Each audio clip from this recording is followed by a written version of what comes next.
খানাকুল এক পঞ্চায়েত সমিতির ঠাকুরানী চক পঞ্চায়েতের বিভিন্ন দাবি নিয়ে ডেপুটেশন তৃণমূলের। ঠাকুরানী চক পঞ্চায়েতের 12 দফা দাবি নিয়ে ডেপুটেশন। বন্যা কবলিত এলাকাগুলো রাস্তাঘাট রিপেয়ারিং, পানীয় জল, মৌচবতলা ব্রিজের এক অংশ বসে গেছে, সেটা কিভাবে করা যায়। এনআরজিএস নিয়ে বিবিধ কাজ, প্রধানমন্ত্রী যোজনা 9 থেকে 10 মাস যে কাজ করেছে তার হিসাব এবং ঠাকুরানী চক পঞ্চায়েতের উন্নয়ন। উপস্থিত ছিলেন নইমুল হক, দীনেশ রানা, খানাকুল এক পঞ্চায়েতের প্রধান বাদশাহ আমিন সানা সহ বিভিন্ন এলাকার তৃণমূল কর্মীরা। অগ্নির সাক্ষাৎকারে তৃণমূল নেতা নইমুল হক এবং ঠাকুরানী চক পঞ্চায়েতের প্রধান রামকৃষ্ণ মাইতি কি জানালেন দেখাবো। রিপোর্টিং খানাকুল থেকে অসীম চক্রবর্তী, ব্যুরো রিপোর্ট, নিউজ অগ্নি। নামে নয়, কাজে সাংবাদিকতা। বিজ্ঞাপন লাইভ এবং যে কোনো রকমের খবরাখবর জানাতে যোগাযোগ করুন নিউজ অগ্নি দপ্তরে 9903070007। আজ আমরা খানাকুল এক যুব তৃণমূল কংগ্রেসের ডাকে এই ঠাকুরানী চক অঞ্চলের প্রধানের অঞ্চল পরিচালনার ক্ষেত্রে যে অস্বচ্ছতা, সেগুলো নিয়ে আমরা বিস্তারিতভাবে ডেপুটেশন দেওয়ার জন্য ঠাকুরানী চক অঞ্চলের সমস্ত মেম্বার, আমার 12 জন জনপ্রতিনিধি এবং আমাদের সাধারণ কর্মীদেরকে নিয়ে আমরা আবেদন জানিয়েছি যে ঠাকুরানী চক অঞ্চলের প্রধান যেভাবে অনিয়ম করছেন, জেনারেল মিটিং না ডেকে অর্থে পেমেন্ট করে দেওয়া, অর্থের মিটিংয়ে আলোচনা না করে টেন্ডার করে দেওয়া সহ বিভিন্ন কাজ, যে কাজগুলো আলোচনার মাধ্যমে করা উচিত।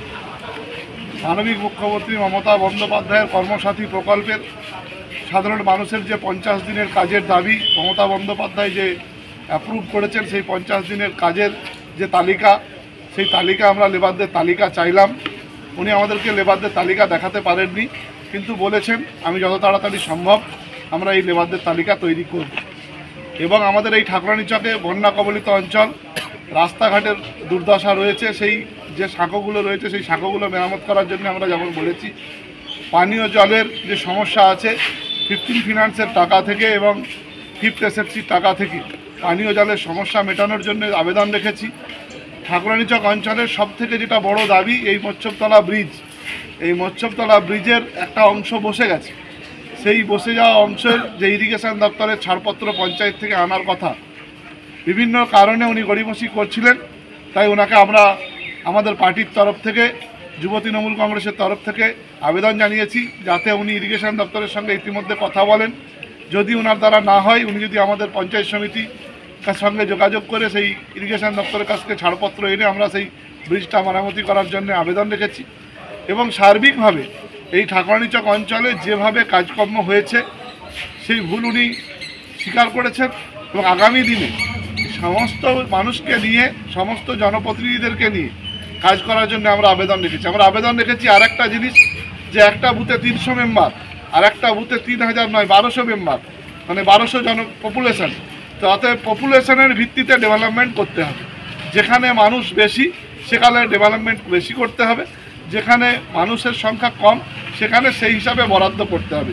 এতদিন পর্যন্ত ঠাকুরানী চক অঞ্চলে যেটা চলতো, যে তিনি বুথ হিসাবে যদি একটা বুথে 300 পপুলেশন আছে সেখানেও যদি 5 লাখ টাকা বরাদ্দ করেন, আর একটা বুথে 1200 পপুলেশন আছে সেখানেও তিনি 5 লাখ টাকা বরাদ্দ করছেন।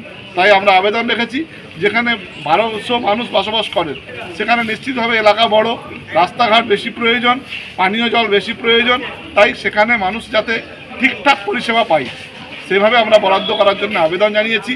উনি আমাদেরকে সহযোগিতা করেছেন, আমরা ওনার প্রতি আশ্বস্ত হয়েছি যে উনি আমাদের সঙ্গে যে কথাটা দিয়েছেন সেই কথা রাখবেন।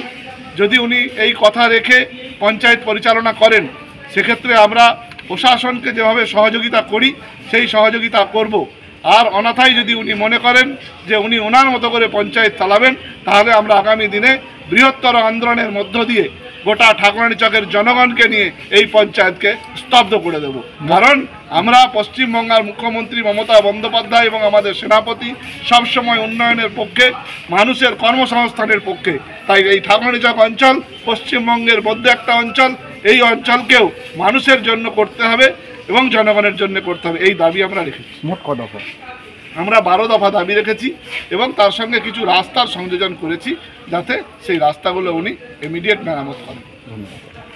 ডেপুটেশনে মূলত কি কথা হলে একটু যদি বলেন বা কি আসলে? খানাকুল 1 ব্লক তৃণমূল যুব কংগ্রেসের পক্ষ থেকে আজকে আমাদের ঠাকুরানী চক গ্রাম পঞ্চায়েতে একটা ডেপুটেশন দিয়েছিলেন তারা। মূলত যে বিষয়বস্তুগুলোর উপর তারা ডেপুটেশন দিয়েছিলেন যে আমাদের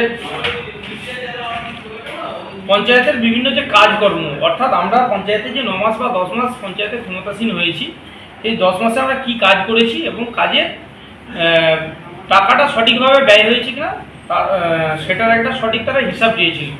তো আমরা যথোপযুক্তভাবে আমরা আমাদের সমস্ত কাজের খতিয়ান তাদের কাছে তুলে দিয়েছি। তো তারাও আমাদের কাজের খতিয়ান দেখে যথেষ্ট সন্তুষ্ট হয়েছে এবং এনআরজিএসের কাজ সংক্রান্ত বিবিধ ব্যাপার নিয়ে আলোচনা করেছিলেন এবং আবাস যোজনা, প্রধানমন্ত্রী আবাস যোজনার বাড়ি কীভাবে কি সাধারণ মানুষকে পাইয়ে দিয়ে যায় সেই সমস্ত ব্যাপারে একটু আলোচনা হয়েছে।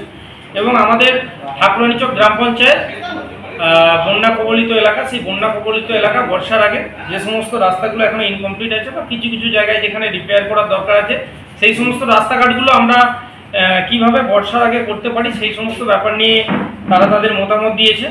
তো যাই হোক, খুব ভালো লাগলো। তারাও যে আমাদের ঠাকুরানী চক গ্রাম পঞ্চায়েতের উন্নয়নটা চাই এবং উন্নয়নের জন্য তারা তাদের গুরুত্বপূর্ণ মতামত দিয়েছেন, বা ব্রিজ সংস্কার থেকে শুরু করে একাধিক যে সমস্ত উন্নয়নমূলক কাজগুলো করার দরকার সেই সমস্ত কাজগুলো কিভাবে কি করা যায় সেটার ব্যাপারে একটা যা গঠনমূলক আলোচনা হয়েছে। তারা ডেপুটেশন আকারে এসেছিল, গণতান্ত্রিক উপায়ে তারা ডেপুটেশন দিয়েছে।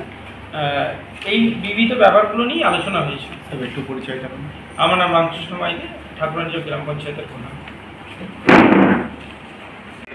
এই গ্রাম পঞ্চায়েতের প্রধান সহ সমস্ত আধিকারিকের সঙ্গে এই গ্রাম পঞ্চায়েতের প্রতিষ্ঠা ভূত নিরপেক্ষ কাজের দাবিতে 12 দফা দাবি নিয়ে আমাদের তৃণমূল কংগ্রেসের নেতৃত্বরা প্রধান এবং সমস্ত প্রতিনিধিদের সঙ্গে দেখা করবে।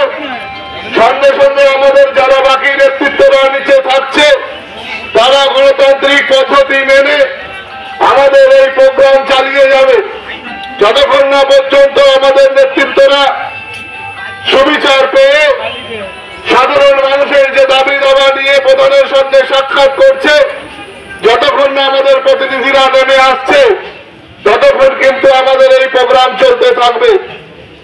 আমরা পুলিশ প্রশাসনের কাছে অনুরোধ করব যে গণতান্ত্রিক পদ্ধতিতে যে ডেপুটেশন, এই ডেপুটেশনে নিশ্চিতভাবে পুলিশ প্রশাসন তার নিরপেক্ষ ভূমিকা পালন করবে এবং সাধারণ মানুষ, গণতন্ত্র প্রিয় মানুষ, খেটে খাওয়া মানুষ এবং শ্রমজীবী মানুষের পক্ষ থেকে তৃণমূল কংগ্রেস বিজেপি পরিচালিত পঞ্চায়েতের বিরুদ্ধে যে আন্দোলন গড়ে তুলছে সেই আন্দোলনের পক্ষে প্রত্যেকটা মানুষকে জাগরিত করতে হবে।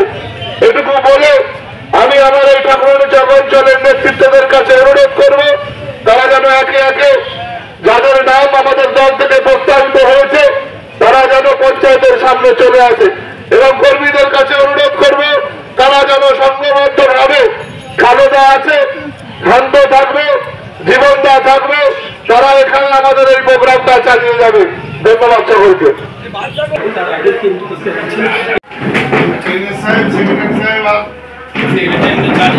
এখানে আছে।